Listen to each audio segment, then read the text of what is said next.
नमस्कार मित्रों, आपका स्वागत है आपके अपने YouTube चैनल KNP एंटरटेनमेंट पर।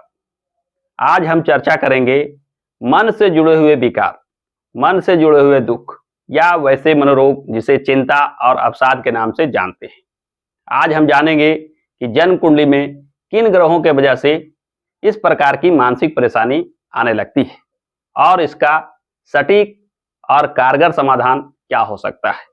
तो आइए शुरू करते हैं। जन्म कुंडली के अंतर्गत चंद्रमा और बुध ये दो ग्रह मन से जुड़े हुए ग्रह माने जाते हैं। चंद्रमा तो मन के कारक ग्रह हैं ही, साथ ही साथ बुध नस नाड़ी के कारक देवता माने जाते हैं। यानी मन की जो शक्ति होती है वह चंद्रमा के अधीन है और मन की जो संरचना होती है, मन का जो आधार होता है वह बुध के हाथ है। जन्म कुंडली में यदि चंद्रमा और बुध दोनों प्रभावित हो तो वह जिस हद तक जिस मात्रा में प्रभावित होगा उतने ही मात्रा में आपको मनोरोग दे सकता है, यानी मानसिक परेशानियों को ला सकता है। यदि जन्म कुंडली में चंद्रमा अपने नीच राशि में हो यानी वृश्चिक राशि में हो तो मन का शक्ति को कम करता है, अतः आप छोटी मोटी समस्याओं से भी घबरा जाते हैं, मानसिक कष्ट का अनुभव करते हैं। ठीक उसी प्रकार बुध यदि अपने नीच राशि में हो यानी मीन राशि में, मीन राशि का बुध भी अशुभ प्रभाव देता है, क्योंकि बुध के जो शुभ गुण होता है वह अशुभ राशि में जाने से कम हो जाता है, जिसके वजह से मानसिक समस्या, मानसिक चिंता, मानसिक अवसाद को आप सहनशीलता कम महसूस करते हैं। यानी छोटी मोटी समस्याओं को भी आप सहन नहीं कर पाते, मानसिक चिंता, मानसिक दुख, मानसिक कष्ट में पड़ जाते हैं।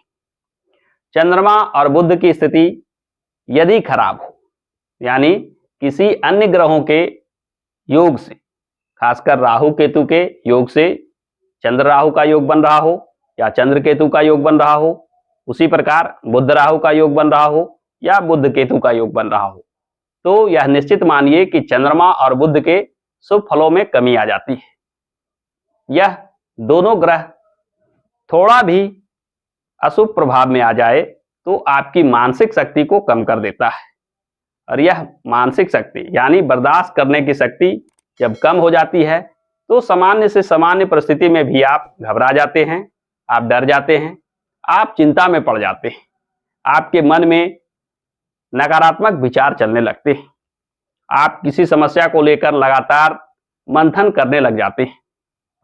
यह स्थिति ही मानसिक कष्ट और दुख देता है, जिसे बोलचाल की भाषा में मानसिक रोग की संज्ञा दी जाती है।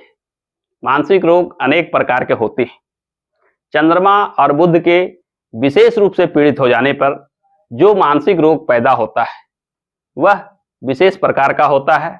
इसका समाधान बहुत मुश्किल से हो पाता है, कुछ मामलों में समाधान संभव नहीं हो पाता है, जिसे विक्षिप्त योग के नाम से भी हम जानते हैं, जड़त्व योग के नाम से भी हम जानते हैं। यानी चंद्रमा और बुध के पूर्णतः निर्बल हो जाने से मन की जो दशा होगी उसका समाधान संभव नहीं हो पाता है। यदि आप सामान्य समस्याओं से घिरे हैं यानी सामान्य जीवन में भी आप चिंता, अवसाद, मानसिक कष्ट, दुख इत्यादि महसूस करते हैं और चाहते हैं कि इसका निराकरण हो जाए, तो आपको कुछ खास उपाय करना चाहिए। सबसे पहले आपको सोते समय अपने सर के नजदीक एक उजला पोटली में 250 ग्राम सौंफ बांधकर रखना चाहिए। इसे प्रतिदिन सोते समय सिरहाने रखना चाहिए। ऐसा करने से बुध के शुभ प्रभाव आने लगते हैं। दूसरे उपाय के रूप में आप जिस कक्ष में सोते हैं यानी अपने शयन कक्ष में सोने से पूर्व कपूर की एक छोटी टिकिया जलाकर रख दें। कपूर की टिकिया जलाने से घर में जो नकारात्मक शक्ति हैं या जो आपको मन न लगना, नींद उचाट होना जैसी समस्याएं रहती है वह दूर हो जाती है और आपको गहरी नींद आती है। गहरी नींद आने से मनोमस्तिष्क शांत हो जाता है और मनोमस्तिष्क के शांत होने से मनोविकार दूर होते चले जाते हैं। तीसरे उपाय के रूप में जन्म कुंडली के आधार पे चंद्रमा और बुध से जुड़े हुए रत्नों को धारण करना चाहिए। यानी चंद्रमा और बुध यदि किसी शुभ भाव के स्वामी हैं जिसके रत्न धारण किया जा सकता है, तो इन ग्रहों के रत्न को अवश्य धारण करें। चंद्रमा और बुध के रत्न को धारण करने से इसके शुभ प्रभाव बढ़ने लगते हैं और आप में मानसिक समस्या कम होते जाती है। यानी स्थिति परिस्थिति को सामना करने की शक्ति, इच्छा शक्ति इत्यादि को बढ़ाता है और यह आत्मबल बढ़ने से आप मानसिक चिंता अवसाद से बचने लगते हैं। यानी चंद्रमा और बुध को जितना ही बली किया जाए, चंद्रमा और बुध के जितने उपाय किए जाएं, उतना ही मनोरोग धीरे धीरे शांत होने लगता है।